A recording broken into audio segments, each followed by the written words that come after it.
the roof seems coming. Welcome to the Caribbean Cricket Podcast, your one-stop shop for all things West Indies cricket. By the fans, for the fans.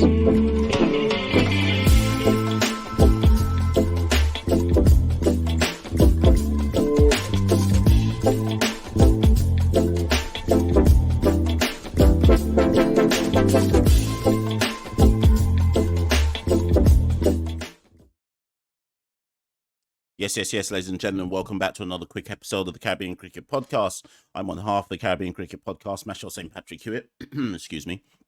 And in today's episode, I quickly want to touch on the Johnny Grave news. Now, first things first, I'm well aware that some people may have clicked on the thumbnail and clicked on this episode and said, yeah, Mash, that was about a week and a half ago. Why are you only touching on this topic now? And simply two reasons, really. One, I just didn't have time to do it when the news first broke. But also, two, it was a deliberate choice as well because I wanted to marinate. I wanted it to marinate in my head, and I wanted to kind of gather my thoughts on the news. Now, truth be told, let me be honest with people. I had been given a heads up about just under a month ago. Okay, I'd been given a heads up that changes might be afoot. So I think this wasn't like a big secret. I think those in the know knew this was coming. And I think even if you go back about a year ago when Cricket West Indies announced that Johnny Grave had signed a 1-year extension, that probably was a foreshadow of what was to come, the changes were probably going to be made in the near future. And I think to kind of set the context for this, and Johnny may well listen to this episode, and I will reach out to Johnny and obviously get him on CCP before his contract is up, or maybe after his contract expires. So his contract expires in October. So I'll get him on the show at some point to talk about this in depth. But I think the genesis of all this is, and I would advise anybody who, if you're not a long time listener of the Caribbean Cricket Podcast or you've not checked out enough of our back catalogue, go back to July 2023. In July 2023, Santoki and I did our first ever live face-to-face interview with a guest on the Caribbean Cricket Podcast, and that was, of course, Dr. Kishore Shallow, the president of Cricket West Indies. And obviously, Kishore at that time was about 80 days, maybe 70 days into the job as Cricket West Indies president. And if you go back and watch that particular episode, I think Kishore foreshadowed a lot of what was to come. Because Kishore, these are my words, not his, effectively intimated that we're going to do a root and branch review of everything in West Indies cricket. And I make no bones about it. I'm a fan of Kishore in the sense of I think he is very much a business-orientated, results-orientated. But hear what I'm saying when I say results. When I say results, I'm not talking about solely related to on the pitch. I'm talking about getting your house in order, results-orientated. Because I think too many people in West Indies cricket associate or attach how good Cricket West Indies are doing as related to what goes on the pitch. So, for example, we've just won the series against South Africa with one game to play. I'm in the T20 series, right? And you can see people online going, oh, that's 5 T20 bilateral series in a row. West Indies are on the up in T20 cricket. Great, whatever. And some people will associate the form in T20 cricket with, that means Cricket West Indies might be doing a good job. And then they'll see the test side being down bad and they'll say that's because Cricket West Indies are doing a bad job. I see it differently. What goes on the pitch to me is it's related, but it's not the be-all and end-all of what goes on behind the scenes in Cricket West Indies. Anybody who is realistic about the cricket in the region will understand, and this is something that myself and Santoki have advocated for ages, will understand that there's no quick fix. There is no quick fix. There is no, click of your fingers, flash of a wand, and that's going to fix the woes and ills of West Indies cricket. It's all about long-term strategic development. And going back to that interview with Kishore, Kishore had kind of stated in that interview, again, my words, not his, that we need to do a root and branch review. We need to see where there is, quote unquote, are we getting bang for buck? And this isn't really, I'm not saying this is about Johnny Grave. I'm just kind of, again, I'm painting the context. Are we getting bang for buck? Are we getting our money's worth in all aspects of the organization? And Kishore, I think, one thing that Santoki and I quizzed him about as an example is we said to him, bro, we don't think the media comms at Cricket West Indies, I think the words I used to him was, I think you score a lot of own goals. Not him personally, but the organization score a lot of own goals because comms come out. It's not always clear. It leads to kind of divisive rhetoric in the media, which makes Cricket West Indies look silly, which they could have sorted out themselves if the comms had been on point from the jump, right? And Kishore conceded that, to be fair. He was like, I think you're right. I think you're right. I think we score a lot of strategic own goals in terms of how our comms goes out. So I use that as an example to say Kishore was pretty adamant about we need to review where there are weaknesses in the organization and be quick in not just dealing with them, but coming up with a strategic plan for how we go forwards. And obviously there's a strategic plan in place up to 2027. The new CEO who comes in to replace Johnny Grave will then have to take a strategic plan from 27 to 2031. Cool. Now, since Kishore has said that, I'm trying to remember names now. Philip Spooner has left as kind of like head of West Indies communications. Obviously, he carried through until the World Cup, but he's gone. Dominic has left commercial in terms of commercial operations, and now Johnny has left as CEO. That's just 3 jobs. That's just 3 people I'm taking as an example, right? And none of that I'm not saying any of that to say, oh, those people weren't doing a good job. But I do think that it's reflective of Kishore deciding that it's time to freshen things up. All 3 of those people that I've just mentioned, Johnny, Dominic, Spoons, as an example, have been at Cricket West Indies for a long time. And again, that's no indictment of whether they were or weren't doing a good job. But if you come in on a mandate of we need to streamline, we need to freshen up, we need to wheel and come again with quote unquote better, if that's the right word, strategic plans for how to move the cricket forward, then it's inevitable that people would move on. And moving on to Johnny, I think Johnny personally, I like Johnny. Johnny's a good guy. He's an honest guy. What you see is what you get. He won't mince his words. He'll call it as he sees it. He's had a very difficult job. And that's not me running interference for Johnny Grave. He's had a very difficult job. There is no job in West Indies cricket that is easy. Remember, people, you're talking about in any of the senior roles, whether CEO, director of cricket, president, vice president, whatever it might be, you are talking about running a private organization that somehow has to oversee the jurisdiction of cricket across 6 different territories: Jamaica, Barbados, Guyana, Trinidad and Tobago, Leeward Islands, Windward Islands. And then within even the Leewards and the Windwards, you've got some next nations, 4 in each, whatever it might be, where there's those jurisdictions as well. And you somehow got to come up with a cohesive plan to take the cricket forward when nobody's even united amongst those islands in agreeing on that strategic plan. You've got 2 directors from each territory that you've got to play politics with first before you can even think about the cricket.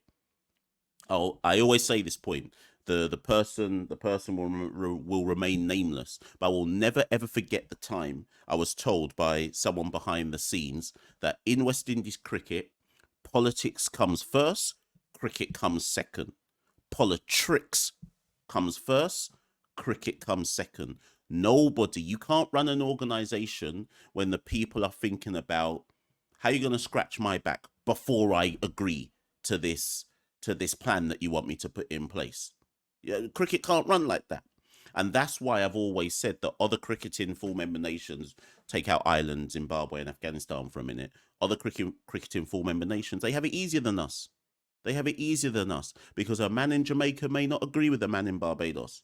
A man in Barbados may not agree with the Windward Islands representative about how to move the cricket forward. Politics first, cricket second. So don't get this twisted, people. Johnny Grave ain't had an easy job. And for that matter, whoever comes next, no CEO has an easy job when it comes to Cricket West Indies. There is no replace Johnny Grave and life suddenly becomes easier, but I'll get to that in a second. In terms of Johnny and how we assess the job he's done, though, I always split Johnny's role into three. I think there's three different eras to the 7-year stint that Johnny has had. And like I say, Johnny, if you're listening to this, obviously come on the show. Let's break it up. Let's chop it up. Let's chew the fat on it. But me personally, I kind of split Johnny's stint into three eras. The first one, when he came in and was appointed 2017.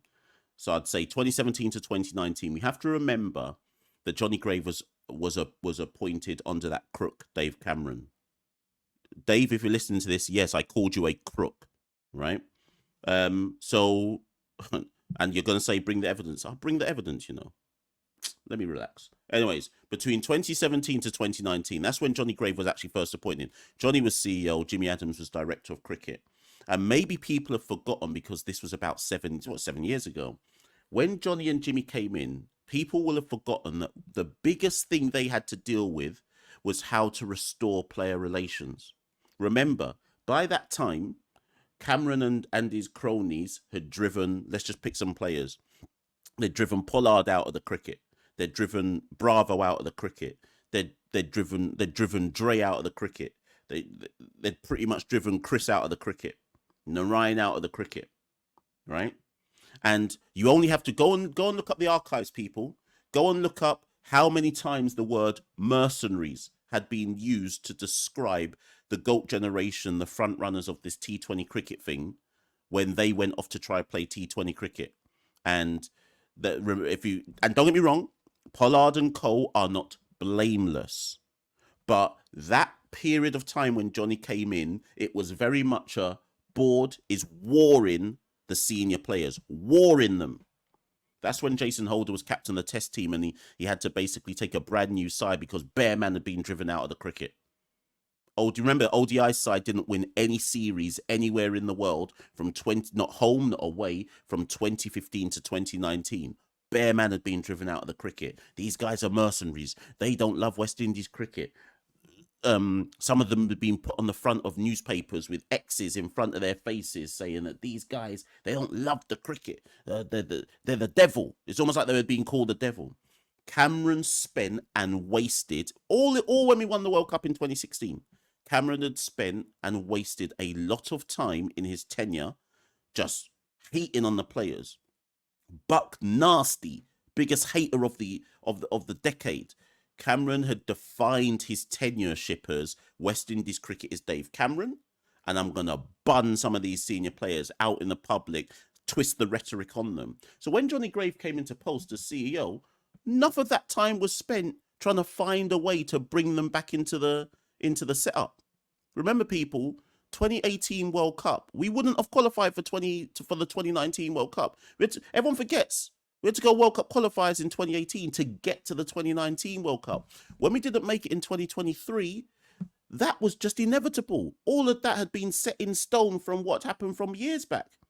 Grave and Jimmy Adams had to go to man like Marlon Samuels, man like Chris Gale. They had to try talk to Pollard, talk to Bravo and say, boy, I know Cameron's kind of done you dirty, but can we bring you back into the fold? How can we make things work? Let's try and mend the bridges between the players and the board. So the first stage of Johnny's tenureship, I think a lot of it was taken up with player relations and trying to find a way to make sure that the best players in the region could actually be picked and be on the field. Obviously, Cameron then loses his job in 2019. That was the best thing that ever happened to West Indies cricket. Dunces will always say, oh, we won 3 World Cups under Dave Cameron. Stop it. That 2016 World Cup we won, the men's senior team had nothing to do with Dave Cameron. Don't ever give him the credit for that. If you want to try give him credit for the 2016 women's one, although again I would say that the women's team back then had a GOAT generation of their own, you can do that. If you want to try give him the youth one, you can do that. Although tell him to say what had the youth system, what had they specifically done with the youth system to ensure that we're going to win that 2016 World Cup. Okay, so Cameron leaves in 2019. Ricky Skerritt comes in. So Skerritt comes in as president. Kishore Shallow was the vice president, and that point onwards now, obviously Pollard gets a captaincy. So the player relations are smoothed off. West Indies now looking. Sorry, remember 2019 now. So 2 years into Johnny's stint, West Indies now have a 20 million. 27. In fact, I was told the other day I was told it was 27. 20, so somewhere between 20 and 27 million deficit in the coffers. So Cameron leaves and Skerritt takes over with a 27 million deficit in the coffers. So now you've got a CEO, Johnny Grave, having to somehow work around that with a new president, Ricky Skerritt. As they're trying to work around that, COVID hits. So the next 2 years between 2020 and 2022, really Johnny's job then was managing West Indies cricket through COVID. People may have forgotten, remember, everyone had to take half-price pay cut. The cricket shut down. The cricket shut down in the region.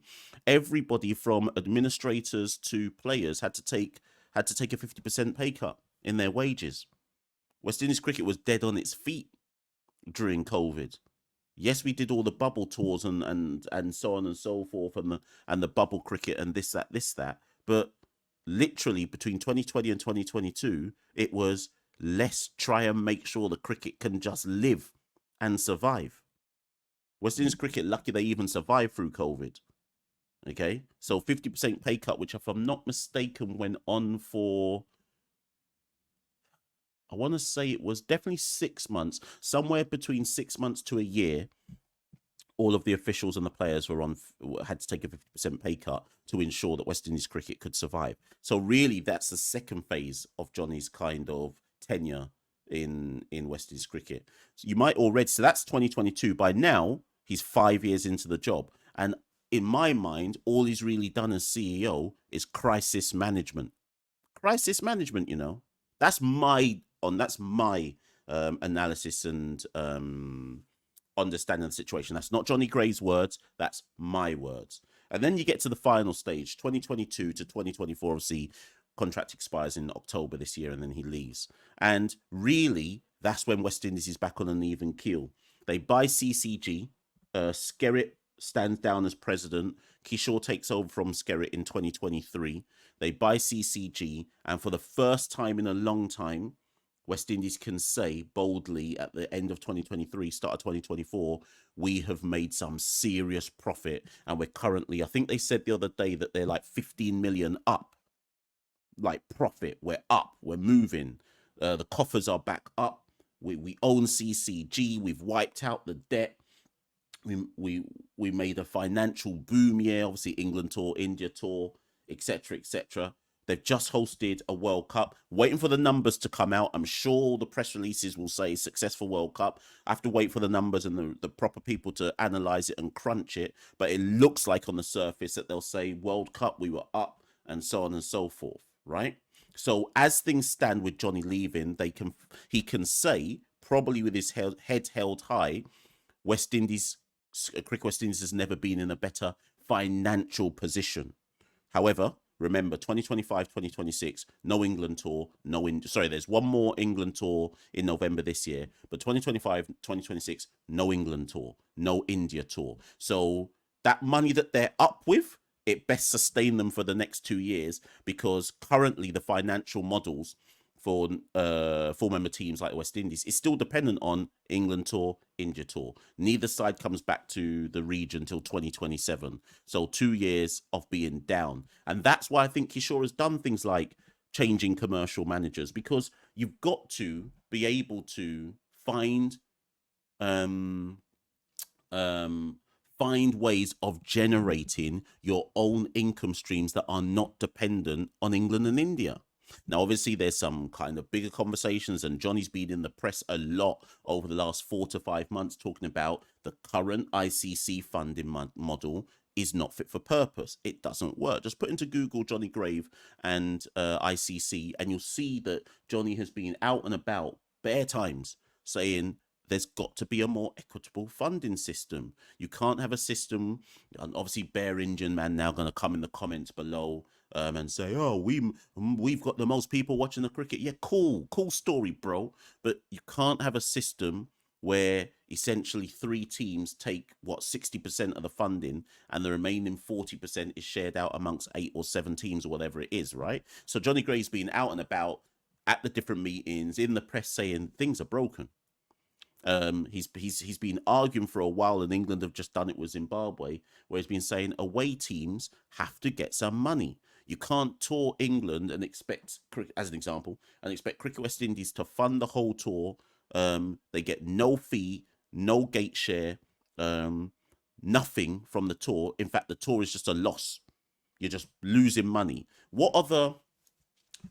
Tell me another sport, people, or another industry where you have to fund bare people to travel to another country for over a month, and you make nothing from it. Nothing. No money comes back your way from doing that tour. You're just doing it out of the tradition and the goodwill of the system, and that's just what you're supposed to do. So Johnny's been arguing for ages that there has to be a better way of separating the funding streams. It can't be just touring at your own expense and losing money. How does that even make sense, right? So on his way out, in which is his final kind of era of his 7-year stint as CEO, Johnny's obviously spent a lot of time arguing about how do we fix cricket, international cricket, and make things more equitable to ensure that international cricket can survive going forward, and that the 8 full member nations, or 7 who are significantly weaker, have a chance of actually being able to, it's not even about compete, survive. It's about survival more than it is about competing. So that's kind of where we kind of assess Johnny Graves' stint at. I saw an interview with Johnny the other day where he was self-critical, and I respect that. I always think your own worst critic. You should be your own worst critic. Never wait for, in the context of sport, never wait for the media or people within your organization to diss you and say you could have done this, you could have done that. You're supposed to be able to know them things before they tell you, and that goes for any job. Me in my day job, no one can ever come and diss me about the job I'm doing, and I couldn't have seen it first myself. You're supposed to be your own worst critic. That's when you reach the nirvana stage, that you can self-identify what needs to change before a man or a woman comes to diss you first, right? So Johnny was on this interview the other day, I think it was Sportsmax, and he was saying the things that he's upset, the things that he's disappointed about that he wasn't able to achieve as CEO was a more, just a grassroots approach across the territories, like a cohesive grassroots approach that was mapped out across the territories that could help West Indies cricket grow. And I think everybody can resonate with this, because if we can't fix it at grassroots, how are we going to fix it at the top of the game? So he said that, and then the second thing he said was, and the kind of holy grail of West Indies cricket, which still hasn't happened, despite the first report that was ever written about governance reform, I think, was back in 2009. So what's that now? 15 years ago. I remember that. In fact, there might have been one before that. When was Patterson's report? I feel like Patterson's might even have been 2007. So who even knows? Maybe the first report on governance reform was 20 years ago. There's been about 4 or 5, right? And Johnny was saying on Sportsmax, and we still ain't done it. And Johnny's been in post 7 years, and it still ain't happened. So Johnny was kind of self-reflective enough to say, you know what? The biggest disappointment in terms of the holy grail of making a tangible change in West Indies cricket is governance reform. And he says we haven't achieved it. And I mean, since Caribbean Cricket Podcast was started in November, October 29, was it September 2019? Governance reform ain't happened. Kishore and Ricky have tried their best to try and convince these directors across the region, across the territory, that we have to change up the ting. These men don't want to change up the team. These director man will never vote themselves out of patronage and power. So I don't know when that's going to happen. I don't know how we ever get the governance reform in West Indies cricket, because these old men, and it is you old men, you old donkeys, these old men will never try and vote their patronage away and vote their cronyism away. So it's the holy grail. It's the holy grail of West Indies cricket. So Johnny was honest enough to say, yeah, that's the biggest failing. That's the biggest failing. Kishore obviously is still trying to do his thing. Obviously he comes up for re-election in 2025. If he gets re-elected, then he's in stint till 2027, and I'm sure Kishore will be saying that's still the number one thing that I've got to try and do. But anyways, people, listen, get at me in the comments below. What do you think about Johnny Grave's stint? And the thing is, don't come at me with some emotional stuff. Come at me with facts. Come at me with facts. Make sure you go read up on Johnny Grave. Make sure you go and read up on what you think he's done well, what he hasn't done well. And don't just say, it's time we got rid of him. Cool. Yeah, but why? And come with something factual to support your point with. Even if you're saying, I thought he did a good job. Yeah, but why? Why? Tell me why you thought he did a good job. The next person to take over from Johnny Grave will be a West Indian. I'm fairly certain of that. I think Cricket West Indies will look to a point from within the region. The only thing I will say is this. The only thing I will say, I've got nothing against doing that. If that's the way forward, that's the way forward. The only thing I would say is, whoever the person is, they need to, and Kishore and the directors need to be sure this person has global gravitas. Global gravitas. Yeah, they need to be sure that when this woman or man walks into a room, everyone has to pay attention. So Kishore, I know, because I know you must watch this. Somebody will send this to you, Kishore, and any of the directors that watch CCP.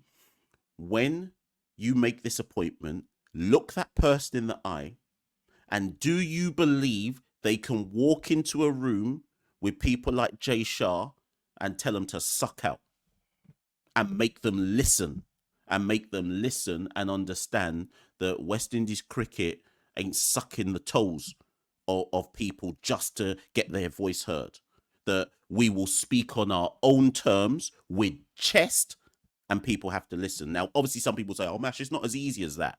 But I'm telling you, the person you appoint has to be able to walk into the room with chest and confidence and hold their own. Because we shouldn't be, we're the West Indies. We're the West Indies. England and Australia can talk their thing, but we are a global brand that's, even in our down badness, we still hold global relevance because of what the forefathers and foremothers did. We have a brand that can never be diminished. Yeah, where we are to the cricket world what the New Zealand rugby team is to the rugby world. We have a brand that no other team can replicate. No other team. So my next CEO, pure chest and confidence. That's what I need. That's what I need. I'm sure people will disagree with that, but hear me out, people. Hear me out. So I think he'll be a West Indian. We'll see who they go with. And obviously Johnny will help oversee the kind of transition for that new person. Anyways, listen, I'm out, people. Kishore, you've got my number. If you need me to drop everything, I'll come settle down in Antigua and do my thing. Right, so, ladies and gentlemen, I'm Machel saying Patrick here with How the Caribbean Cricket Podcast. You done know already how the Caribbean Cricket Podcast does. Nobody does it like us. Nobody will ever do it like us. Like, share, subscribe. Peace. We rule the cricket world. Now the rule seems coming. Welcome to the Caribbean Cricket Podcast, your one-stop shop for all things West Indies cricket. By the fans, for the fans.